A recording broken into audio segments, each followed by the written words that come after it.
of Amity International School, Sector 46. Today I am going to interview Miss Shamina, Shafiq, who is the member of National Commission for Women. Ma'am, please tell us something about NCW. National Commission for Women, as you just now introduced, is an autonomous body which was constituted almost 20 years ago, and it is the highest body in this country which works for the rights of women. Its primary role is to ensure that the rights of the women of this country are protected. We also look into reviewing of laws which are meant for women. Then another role of National Commission for Women is to spread awareness about the rights of the women and the laws that protect the women of this country.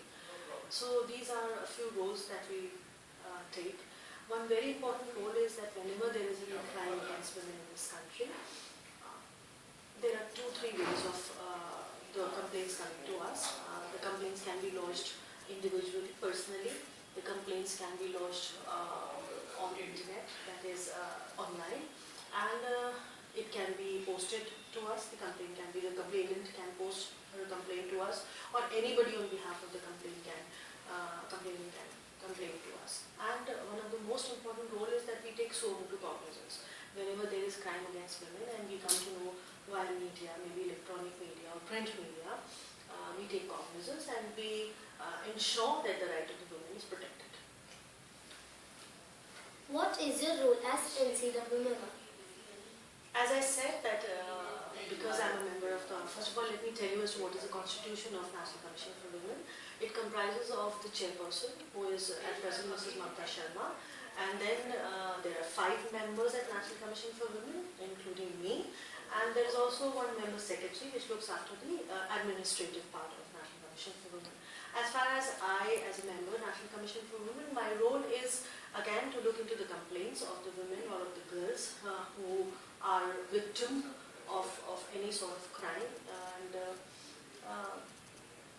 another very focal area is to ensure that women right up to the level of Gram Panchayat, they are made aware of the rights. So we are doing a lot of programs to ensure that the women get knowledge about their rights, and trying my level best to figure out and to give justice to women in terms of because the society is getting complex day by day, the problems are getting complex day by day.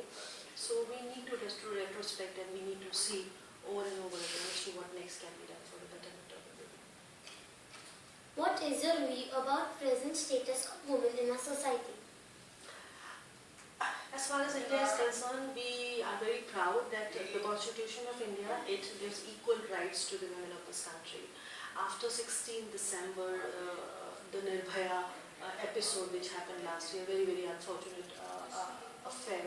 After that, one very striking thing that has come up is that now we see that the society, because you asked about the society as a whole looks and thinks about the problems of women.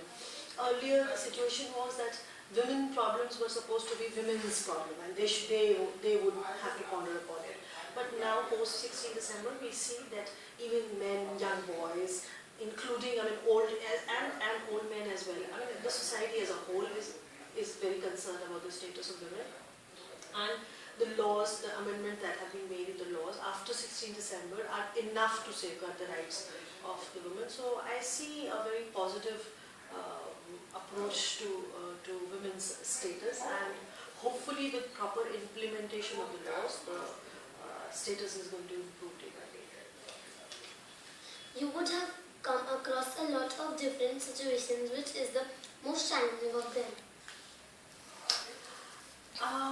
If you talk about difficult situations and challenges, every case as far as issues of women are concerned is a very, very challenging situation, because every incident unfortunately is unique of its own, and every time you have to think that why does it happen to a woman.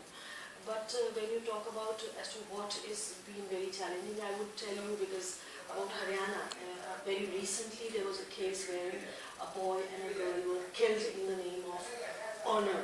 And at National Commission for Women, we say please don't call it as honor killing, call it as horror killing, because there is nothing at all related in terms of honor to a killing of a boy or a girl. And in that case, when the girl was killed by her own parents, and the boy was also killed by the parents of the girls, just because they had married out of choice, and it was against the will of the parents.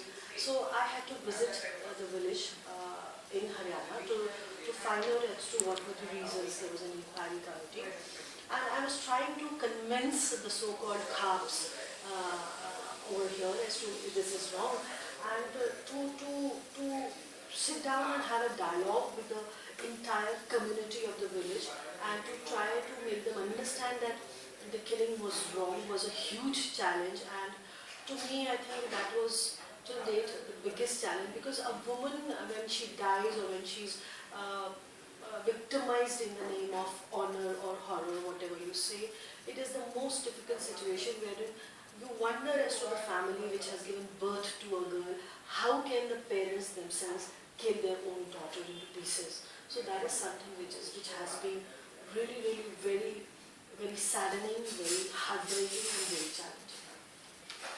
What do you think that we as students can do to make our society better and equal? Very good question, and I'm glad that as a student you feel the importance of your role in changing the society. And I always say this, that look, we as elders, we, even if we want, we would take a lot of time and a lot of efforts to change ourselves. We talk about changing the mindsets when we need to change the society's mindset. How can we change? If you look at your mother, or look at me, or maybe look at your grandmother, even if you want to change, let us say, the bed, or the position of the bed, or the position of the chair which she rests at, I don't think so the mother is going to like it. And so if the smallest of the habits an individual cannot change at this age, I believe that changing the mindset is a very uphill task. So at your level, if you are aware about your rights, your constitutional rights, as well as your constitutional duties, if you are aware about your legal rights, and you also act and behave as a responsible citizen in ensuring small little things. For example, I mean, at this age you can ensure that whenever a woman or even your classmate, a girl, is moving, you need not push her. You should, out of respect, you should wait for her to move out. So that is the small little things that as a student, I mean, you can do and inculcate amongst yourselves, and ensure that when you grow up as a more responsible citizen with more information about your rights as well as your duties. And whenever you see anything which accounts for inequality in terms of a boy or a girl, for example, you are a boy, and if your sister is deprived of anything which you are not, just because she's deprived because she's a girl, I think you should be the first one to point out politely within your family, within your class, within your school, that this is wrong. Being a girl, she has equal right as me being a boy. So if that amount of effort is brought about by you as students, I think that can change the mindset within a span of 10 years of the entire society, because after 10 years or 12 years, you'll be a grown-up boy with individually with a great personality. And if you are imbibed with such values and such convictions, hopefully after 10 years or 12 years, we will not see so many crimes taking place in this